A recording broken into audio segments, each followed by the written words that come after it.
Olá, amigos da TV Novo Tempo, que prazer estar com vocês aqui mais uma vez em nossa trajetória aqui com o programa Saldo Extra. É uma honra ter a sua companhia. Como você pode perceber, estamos hoje num ambiente totalmente diferente. Você vai conhecer um pouco mais sobre ele, mas hoje temos a honra e a satisfação de ter aqui conosco, poder entrevistar uma pessoa que para nós é muito especial, por aquilo que ela representa hoje, por aquilo que o trabalho que ela faz e pelas informações que ela vai trazer aqui para a gente. Eu estou falando da Núria Saldanha, seja muito bem-vinda, Núria. A Núria é graduada em jornalismo, mas ela tem especialização, ela tem um MBA em informações econômico-financeiras e mercado de capitais. Trabalhou já em rádio, em produção, como repórter, em locução também, e trabalhou em TV, em produção e apresentação. E desde o ano de 2011, a Núria estava apresentando na Band News o programa Band News Mercado, trazendo informações importantes do mercado financeiro. Eu poderia dizer, Núria, que você é uma especialista no mercado financeiro e nós queremos aproveitar um pouco do seu conhecimento e certamente poder extrair informações para nós. Eu quero dizer que a Núria estará deixando o Brasil. Daqui a algumas semanas mais estará estudando na cidade de Nova York. Eis a razão de nós estarmos aqui com ela e ter essa entrevista. Núria, muito obrigado.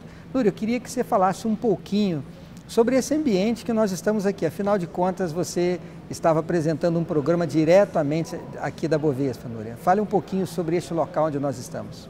Bom, esse local é a Bolsa de Valores de São Paulo, a gente está no prédio da Bovespa e exatamente nesse lugar aqui onde a gente está, era onde ocorria o pregão Viva Voz. Os operadores negociando ações de empresas, no grito mesmo, com gestos e movimentos bastante intensos de compra e de venda. Esse pregão Viva Voz aqui na Bovespa terminou em 2007, mas esse ambiente foi transformado em um ambiente de visitação para que o grande público possa conhecer a Bolsa de Valores e o que é feito aqui dentro. E os operadores que trabalhavam aqui nesse chão acabaram indo para as corretoras para trabalhar atrás dos computadores, né? Agora emitindo ordens através dos computadores, utilizando a tecnologia.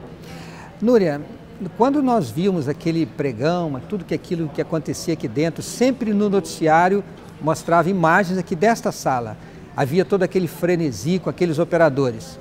O frenesi presencial ou físico, ele desapareceu, mas continua ainda, Núria, esse mercado continua tão dinâmico, grandioso. Como é que está hoje o mercado de ações no Brasil e no mundo em geral? A gente costuma dizer que perdeu um pouco do glamour, né? Era tão bonito ver aquelas imagens das pessoas negociando ao vivo, ali no Viva Voz, as ações, mas ganhou muito em agilidade.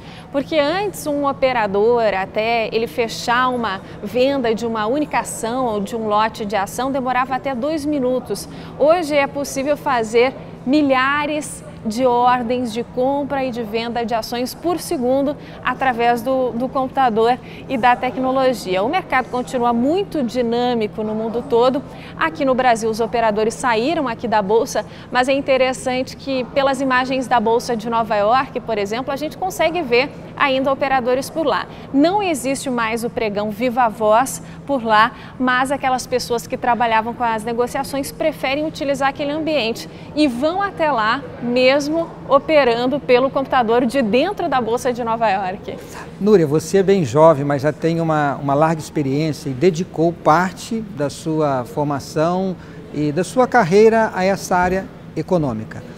Núria, fale um pouquinho hoje sobre a importância do mercado de ações para a economia do país, para as empresas e também para o cidadão brasileiro.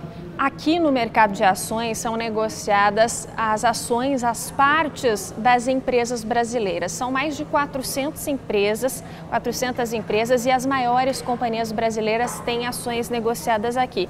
Então a gente costuma dizer que a Bolsa, ela antecipa os movimentos da economia. Por quê?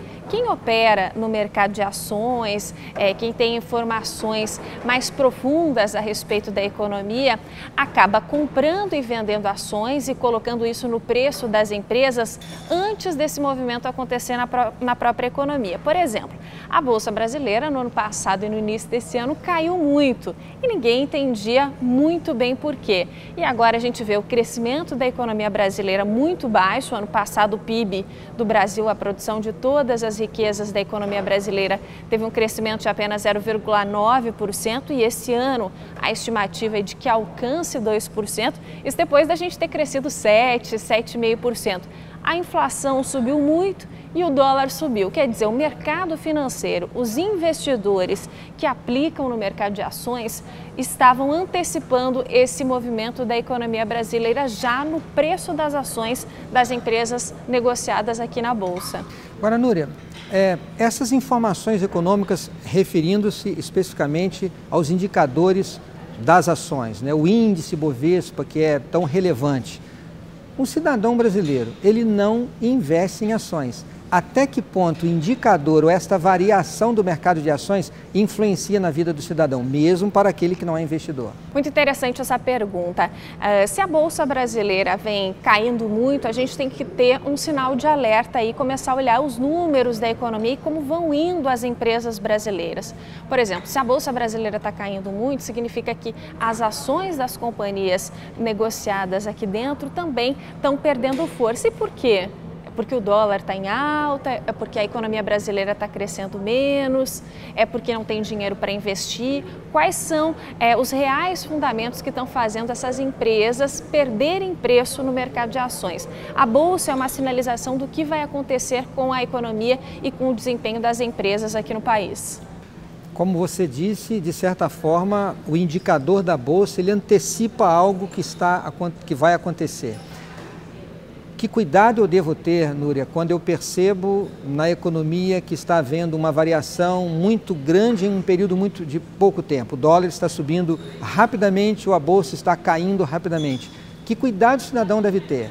Se ele está percebendo que o mercado está instável, que conselho você daria? A instabilidade é típica dos momentos de crise, né? Quando alguma coisa não vai bem na economia. Se a economia está crescendo menos, o PIB está crescendo menos, há um espaço menor para as empresas brasileiras crescerem. E se as empresas crescem menos, elas começam a retrair os investimentos.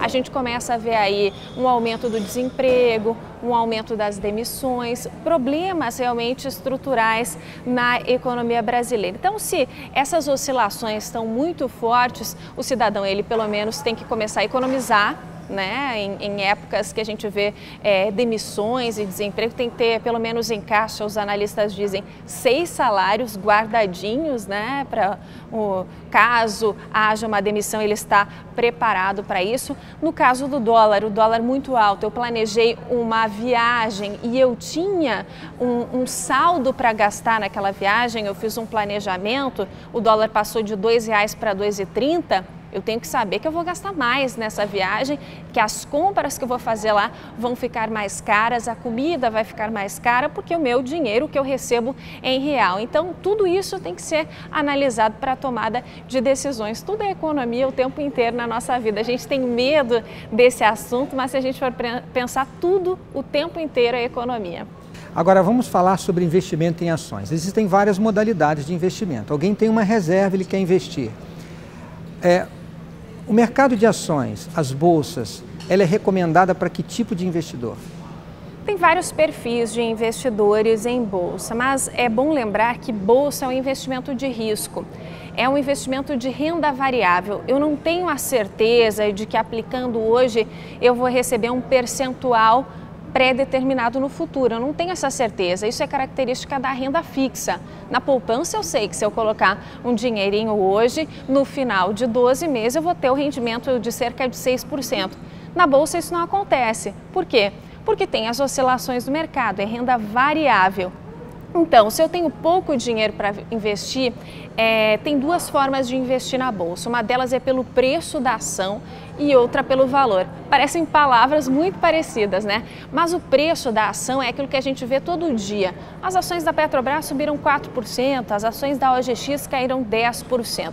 Quem opera nesse mercado de preço é o trader, que a gente chama. É um profissional especializado que tem muitas informações e acesso a dados econômicos que muitas vezes o cidadão comum não tem. Então ele consegue comprar e vender ações no mesmo dia e operar em cima da cotação da ação, do preço. Quando eu opero o valor, eu me torno sócio da empresa. O que é uma ação? A ação é uma partezinha da empresa. Se eu, Núria, compro uma ação ou compro um lote de ações, eu estou me tornando sócia daquela empresa. E quem é sócio não quer dinheiro para já, né? Pensa no longo prazo, no futuro. Quem tem pouco dinheiro precisa pensar dessa forma.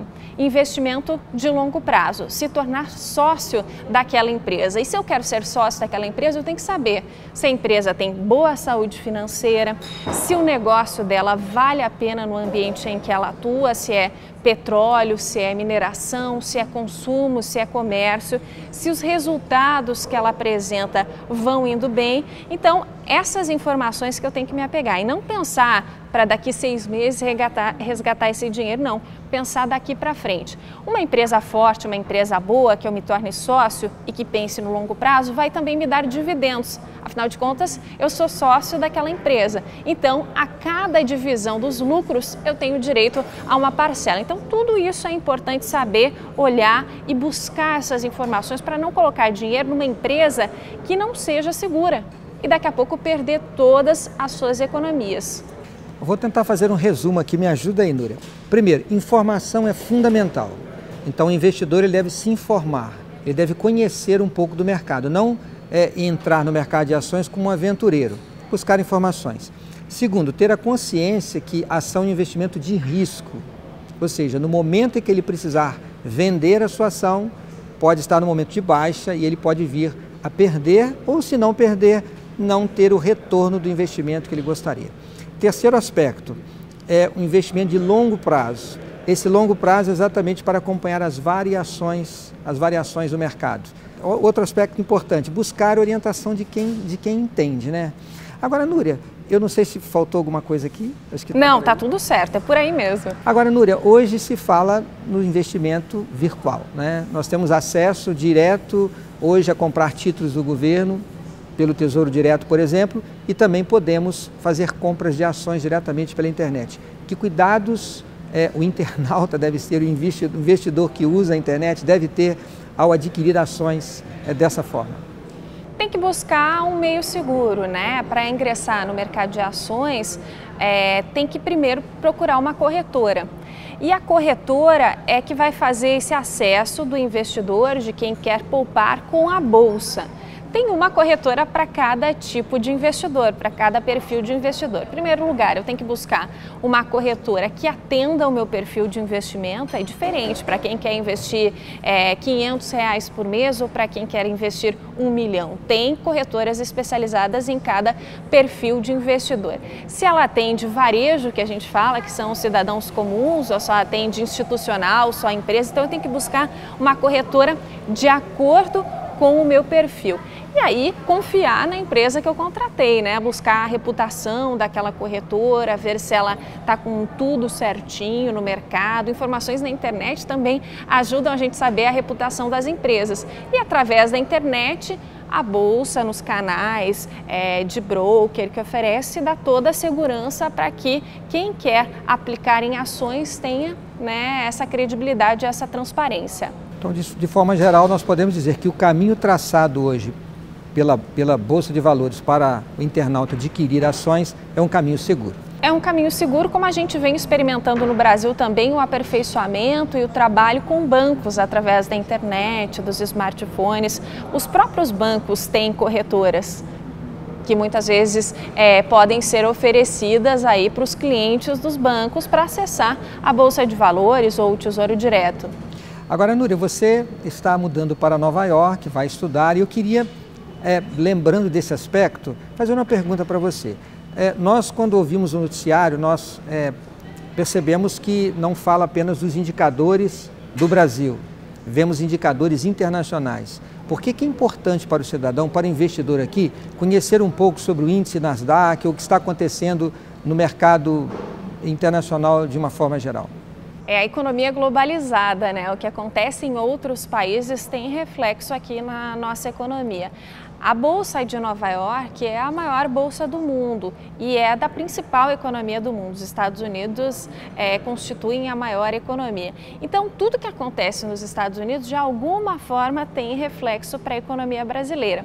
A gente viu lá a crise que aconteceu em 2008 no mercado norte-americano, que foi muito falada na imprensa, a crise que começou no setor imobiliário, ela acabou respingando na Europa, que é um grande comprador de produtos brasileiros. Então, Estados Unidos em crise, Europa em crise, as exportações brasileiras de commodities agrícolas, produtos como soja, carne bovina, milho, café, ficaram retraídas, porque esses países estavam em crise, tem alguns que ainda estão, e o Brasil vende menos. Então isso importa para a gente, porque a nossa economia vai acabar tendo uma contração. A Bolsa de Nova York é referência para as bolsas do mundo inteiro, então por isso que no noticiário a gente acaba ouvindo falar dessa bolsa. Outro aspecto importante é que as ações das empresas brasileiras também são negociadas lá, por meio de recibo de ações. Por exemplo, as ações da Petrobras são negociadas aqui na Bolsa, eu posso me tornar sócio da Petrobras comprando os papéis dessa companhia, e lá nos Estados Unidos os investidores que querem negociar podem comprar recibos de ações da Petrobras. Então, tem também a ver com o nosso movimento aqui no mercado. Uma vez que você falou sobre Petrobras, é uma das grandes empresas do nosso país, existem milhares de empregados e é uma, eu diria até uma referência de uma empresa que tem crescido muito grande e que tem uma bandeira muito famosa, né? Não aqui no país, mas no mundo inteiro.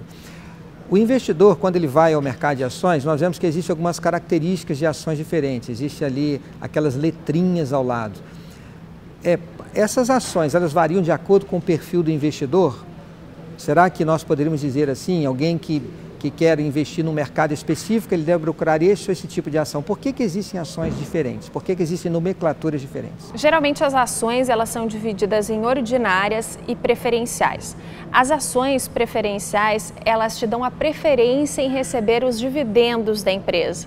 Quando a empresa decide que vai distribuir um percentual do lucro, ou quando uma empresa está com dificuldades financeiras, quem tem a ação PN, que é a ação preferencial, tem a preferência em receber os dividendos. As ações ordinárias são ações que te dão direito a voto nas assembleias da companhia. Eu, como acionista, eu comprei uma ação ON, eu tenho direito, mesmo que um acionista muito pequeno, com pouquinhas ações, de votar, de estar presente nas assembleias que definem o rumo dessa empresa. Então, na verdade, existem, eu diria que vantagens em cada uma delas. Então, o investidor ele deve analisar aquilo que mais é do seu interesse. Vamos dizer. Que mais se encaixa no seu perfil. Vamos falar um pouquinho sobre commodities. Você falou sobre o milho, sobre a carne bovina, você falou sobre o trigo, existem tantas outras, o ouro, a prata, etc. O Brasil é um grande produtor de produtos agrícolas. Boa parte é consumida aqui, parte é consumida no mercado internacional. Que efeito pode trazer, por exemplo, a variação do dólar no preço, já que nós falamos do trigo, no preço do pãozinho que a gente consome todos os dias? Qual é esta relação? O mercado de ações dessas commodities no dia a dia do povo brasileiro, no prato que a gente come a cada dia em casa, Núria? A gente exporta muita matéria-prima, muitos produtos agrícolas, mas no caso do trigo a gente tem deficiência. A nossa produção de trigo é deficiente, a gente precisa comprar trigo de outros países, porque por algum problema da nossa terra ou do nosso clima, o trigo produzido aqui não é de uma qualidade conforme a que é necessária para a produção de um pãozinho de qualidade. O Brasil é importador de trigo. Se eu compro trigo em dólares e o dólar está a R$2 e a saca de trigo de 60 quilos vale, sei lá, $10, eu acabo comprando a saca de trigo a R$20. Agora, se o dólar vai para 2,30, a mesma saca vale $10. Então, a saca custa R$23 para quem está comprando para o Brasil. O dólar sobe, o trigo fica mais caro para o importador brasileiro e, consequentemente, o pãozinho fica mais caro. Agora tem o outro lado também, a gente exporta soja, a gente exporta milho, a gente exporta café e a gente exporta carne bovina. Se o dólar sobe, fica melhor para a venda desses nossos produtos, porque o preço do produto é formado em dólar. E quanto mais alto o dólar estiver em relação ao real, mais dinheiro em reais eu recebo pela venda desse produto. E não pode acontecer uma migração de mercado?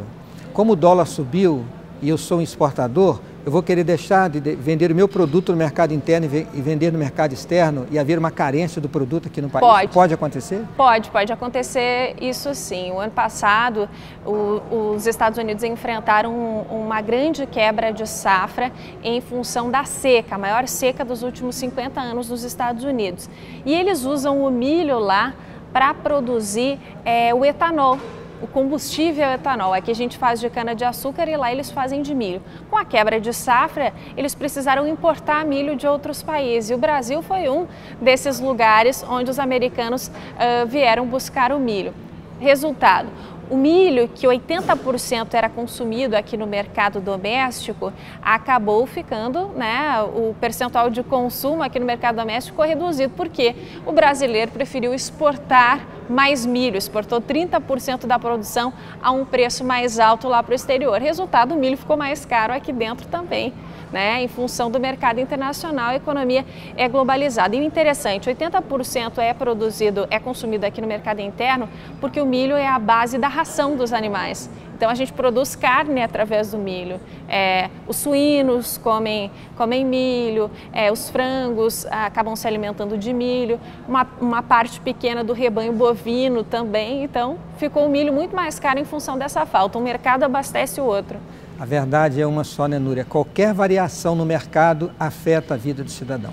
Agora, Núria, vamos voltar a falar sobre investimento. Eu quero lhe fazer uma pergunta, porque eu acho que isso é muito importante. A relação do investidor com a sua vida emocional. Alguém investiu em bolsas, ele colocou ali as suas economias. E agora ele passa a não dormir direito porque ouviu dizer que o índice caiu. No outro dia cai outra vez. E passa aquela vida, aquele frenesi. Todo dia eu tenho que checar, acompanhar o indicador para ver se está crescendo, se não está crescendo. Núria, até que ponto compensa esta vida de investir em risco, vamos falar em ações, que é onde nós estamos aqui na Bovespa, e esse aspecto emocional? Como achar o equilíbrio ideal? Eu tenho que aplicar num investimento arriscado o que eu posso perder e o que não vai me faltar, o que eu tenho sobrando. Se eu coloco o dinheiro que eu vou precisar ali na frente, é claro que eu vou ficar muito nervoso e muito ansioso com essas oscilações do mercado. Mas lembrando, a gente falou que o investidor que tem pouco dinheiro deve pensar no longo prazo em ser sócio da empresa. E quem é sócio da empresa não tem que ficar se preocupando com as oscilações diárias, porque uma hora o mercado vai se estabilizar, ele está pensando no longo prazo, ele não precisa desse dinheiro agora e lá na frente ele vai conseguir ter a poupança de volta, a poupança que ele aplicou ali naquelas ações. Eu acho que o ideal, Núria, é ter o investidor, ele não investir só em um tipo de investimento, principalmente para quem vai fazer investimento de risco. Deixe uma parte em investimentos mais conservadores, com menos risco, nem que seja tradicional caderneta de poupança, e deixa para investir uma parte, se for o caso, em ações, e deixa parado lá e segue a vida tranquilo. Será que esse seria um bom caminho? Tem uma metáfora muito nesse sentido que é bastante utilizada no mercado de ações, é não colocar todos os ovos na mesma cesta, porque se a cesta cair, os ovos todos quebram. Então você tem que dividir realmente, colocar um pouco em renda fixa, seja na poupança, nos títulos do Tesouro, via Tesouro Direto, e um pouquinho na renda variável, que pode ser diretamente em ações ou pode ser em fundos de ações, fundos de índices de ações, e aí as ofertas são muitas no mercado, tem que buscar informação, mas realmente não dá para colocar todo o dinheiro das suas economias e um dinheiro que você quer contar lá na frente no investimento arriscado, porque você não sabe qual é a decisão que o governo vai tomar a respeito de determinado setor da economia brasileira, você não sabe se vai ter uma crise aqui dentro ou lá fora, você tem que estar preparado para o risco, colocando uma parcela que você não vai precisar de dinheiro lá no mercado de ações. Aquele que vai investir no curto prazo, que precisa de liquidez, deve deixar os investimentos mais conservadores e investir em ações para o longo prazo. Que dica você daria mais, Núria, terminando o programa de hoje, para que o cidadão que está nos assistindo agora possa ser um bom investidor? Comece a olhar com outros olhos a economia. Ver que por trás dos números, daquelas informações que parecem tão pesadas, tem muito da vida da gente. Comece a gostar de economia, a buscar informações. E informação, eu acho que é a palavra-chave. Não coloque o seu suado dinheiro no que você não conhece. Busque informações e conhecimento a respeito daquele assunto e coloque seu dinheiro onde você tem segurança de que vai receber de volta e não vai passar apuros. Informação é fundamental, né, Núria? É verdade. Núria, muito obrigado pela sua participação conosco, pelas suas orientações. Essas informações são muito preciosas. O desejo sincero é que, nosso desejo é que Deus lhe abençoe grandemente na sequência de seus estudos e na sua carreira profissional. Fica aqui, portanto, querido amigo, essas dicas, esses conselhos. E não se esqueça, é importante buscar informação com segurança. As informações vão ajudá-lo a encontrar um caminho certo para os seus investimentos. Mas, acima de tudo, lembre-se de buscar a sabedoria que vem dos céus.